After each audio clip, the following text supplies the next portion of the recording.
เมียเจ้าอารมณ์หนาเบื่อจุกจิกจู่จี้สั่งนั่นสั่งนี่หนาเบื่อเว้าอยู่บ่จบบ่สิ้นปล่อยด่าหากินผัวเนี่ยก็เลยทนบ่ไหว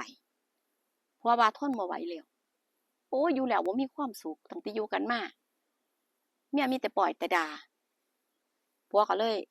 อ่าตัดสินใจไปอยู่กับผู้หญิงคนใหม่ไปอยู่กับเมียน้อยบ้านนี้เมียนั่นก็จมก็เรื่องที่ว่าจมก็เว้าก็เรื่องที่ว่าเว้าเนาะแต่ว่าก็ฮักก็ฮักคือเก่านั่นล่ะก็พอผัวไปแบบนั้นเนาะก็เสียใจเมียก็พยายามไปตามไปง้อจังซี่ไปง้อผัวก็ยิ่งได้ใจว่าเอ้ยเมียทิ่มเมียนี่คือเว้าง่ายๆว่าขาดบ่ได้ขาดบ่ได้ถ้าผัวบ่อยู่แล้วจะรู้สึกลำบากแน่นอนจังซี่เนาะในความคิดผัวก็ได้ใจแบบโอ้ยเพิ่นไปแฮงคักผัวก็เลยแบบบ่กลับจังได๋ก็บ่กลับเอ่อไปอยู่กับคนใหม่จังซี่ก็ว่ามีความสุขหลายแรกๆเมียนั่นแบบคือแบบตอมใจเนาะเมียนั่นตอมใจเออคนก็ว่านั่นล่ะจมหลายเว้าหลายสุดท้ายเขาทิ่มหนีบางคนก็เว้าบางคนเขาก็ซ้ำเติมจังซี่นะคนเสียใจอยู่แล้วก็มีคนซ้ำเติมจังซี่เนาะพยายามง้อผัวพยายามตามแต่ว่าผัวบ่กลับเด้ผัวบ่กลับผัวก็ไปอยู่กับคนใหม่สบายเพราะว่ามีความสุขดีเพิ่นว่าพอนานวันไปเนาะพอนานวันไปผัวไปก็หลายเดือน5-6เดือนผัวหนีออกจากบ้านไปอยู่คนใหม่ลูกน่ะก็พยายามปลอบใจว่าในเมื่อพ่อตัดสินใจแล้วเพิ่นอยากไปก็ให้เพิ่นไปซะแม่ให้เพิ่นไปซะเพิ่นอยู่แล้วมีความสุขคนเฮาสิไปน่ะมันแบบว่าใจบ่อยู่แม่นหามไว้ก็บ่อยู่แล้วหามยิ่งหามมันยิ่งยุคือก็อย่างที่เฮารู้กันเนาะอ่าพอนานวันไปแม่ก็เริ่มแบบว่าทำใจได้เว้าง่ายๆว่าปล่อยวางได้นั่นล่ะก็ลืมผัวได้บ้างในช่วงเวลาที่ว่าไปอยู่กับคนใหม่เนาะมันก็หลายเดือนแม่นบ่เพิ่นก็มีความสุขว่าซั่นเถาะมีความสุขยิ้มแย้มแจ่มใสไปไสมาไสก็ไปนำกันดีๆกับคนใหม่บางครั้งบางทีเมียก็ไปเห็นก็บาดตาบาดใจโอ๊ยเสียใจกลับมาอ่าแล้วเราก็โทษตัวเองเนาะว่าเป็นนำเจ้าของบ่เออเป็นนำเจ้าของบ่ผัวก็เลยไปแบบนี้จังซี้นะเออพอละล่าหลายเดือนพอหลายเดือนพอนานวันเนาะเมียทำใจได้เมียทำใจได้คือแบบว่าลูกก็ใหญ่แล้วก็บ่ได้มีภาระหยังสิต้องดูแลที่จะต้องแบบแบกรับจังซี้นะบางครั้งบางทีลูกก็เขาได้ทำงานนำหยังจังซี้เขาก็ส่งเสียเขาก็หยิบยื่นให้แม่เลาก็อยู่แบบสบายเนาะบ่ได้ลำบากบ่ต้องดิ้นรนแบบว่าไปหาปากเลี้ยงท้องเพราะว่าลูกได้ส่งได้ยืนได้ซัปพอร์ตเขาก็ทำงานได้เขาก็หยิบยื่นให้แม่จังซี่นะคือเขาก็ดูแลไปเราก็มีความสุขเดะเราก็มีความสุขเพราะเราบ่ได้ลำบากแต่ด้านหนึ่งของผัวนี่ ไปอยู่กับคนใหม่จริงอยู่ว่าเมียใหม่เนี่ยคืออายุน้อยอายุน้อยก็คือว่าฐานะก็บ่ได้ดีแล้วทีนี้ก็คือแบบจะต้องทำมาหากินเลี้ยงกันดูแลกันแหมดูแลกันทำมาหากินเลี้ยงปากเลี้ยงท้องนั่นแหละตอนอยู่ใหม่ๆมันก็มีความสุขดีเนาะพออยู่นานวันไปทำงานมันก็เกิดแบบความเหนื่อยความหยังก็มีปากเสียงกันบ้างจังซี่เนาะมีปากเสียงกันบ้างก็สู้กับงานเดะเพราะว่าเจ้าของน่ะก็อายุมากแล้วแม่นบ่อายุมากแล้วไปทำงานหนักก็คือแบบว่าคือคนทำงานน่ะหาเลี้ยงปากเลี้ยงท้องหามื้อนี้หามื้อนี้กินมื้อนี้หามื้อนี้กินมื้ออื่นจังซี่นะเออชีวิตมันก็ลำบากไปหน้าถ้าจะย้อนมาเปรียบเทียบกับเมียจังซี่เมียก็แล้วมันมีความสุขไปหน้าแล้วมีความสุขไปหน้าคือมีลูกดูแลเออเรื่องเงินการเป็นอยู่ก็มีลูกดูแลตลอดเวลาแล้วก็อยู่แบบสบายส่วนผัวนี่ก็ไปลำบากลำเค็ญแบบอยู่กับเมียใหม่ประเทศนี้พออยู่ไปนานวันเป็นปีพอตกเขาช่วง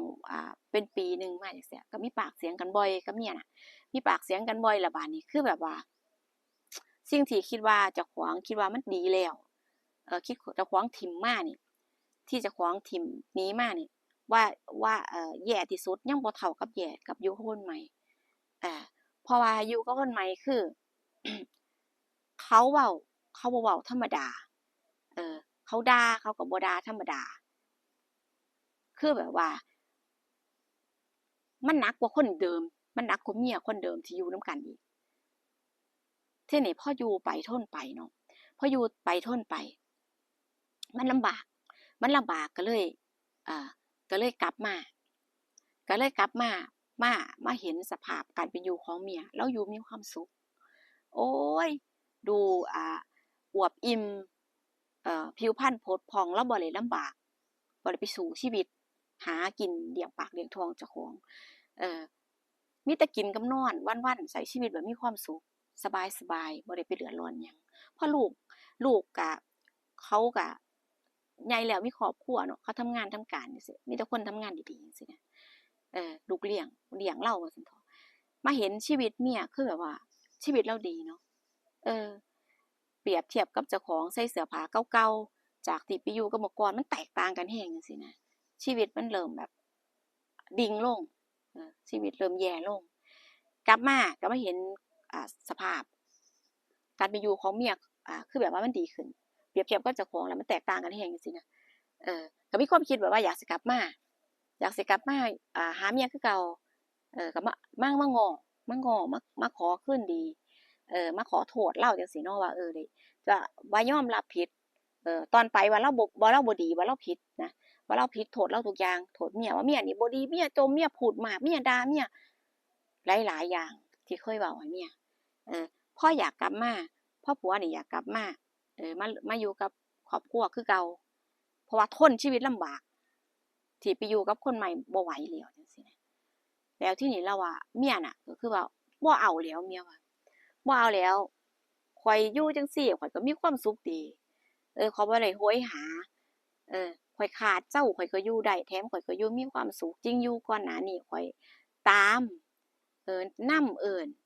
ตามให้กลับมาอยู่นำกันคือเก่า ง้อ พอเราก็รู้ว่าเราจมหลายเราเว้าหลายจังซี้ล่ะ เรากดดันจังซี้เนาะ เราก็ยอมรับว่าเราผิดอยู่จังซี้นะ แล้วทีนี้เราก็บ่รับ เมียนั้นว่าบ่เอา คือว่าไปก็ไปแล้วก็ไปเลาว่า แต่สิกลับมานี่คือบ่เอาเลาว่า ผัวนั่นก็ผิดหวังกลับไปเนาะ กลับไปบัดนี้ไปอยู่นานวันอีก เมียน่ะ เมียคนใหม่เราน่ะ เมียคนใหม่ก็ อ่า แอบแบบว่าแอบคบหากับผู้ชายคนอื่น เออ คือจังกับเพิ่นเฮ็ดกับเมียเพิ่นนั่นล่ะ เพิ่นก็แอบไปมีคนใหม่จังซี้เนาะ พอเมียเจ้าของที่อยู่ปัจจุบันเนี่ยก็แอบไปอยู่คนใหม่อีก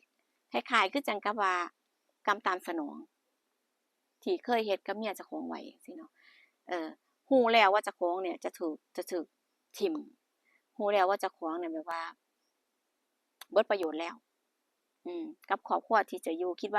ว่าดีคักแหละ มาอยู่กับผู้หญิงคนนี้มีความสุขหลาย ไปเว้าไสก็โอ้มีความสุขหลายดีกว่าอยู่กับเมียเก่าหลายคัก เพราะว่า คือแบบพออยู่ไปนานๆมันบ่เป็นอย่างที่เว้าจังซี้นะ มันบ่เป็นอย่างที่คิด พยายามอยากสิกลับมาหาเมีย เมียก็บ่เอา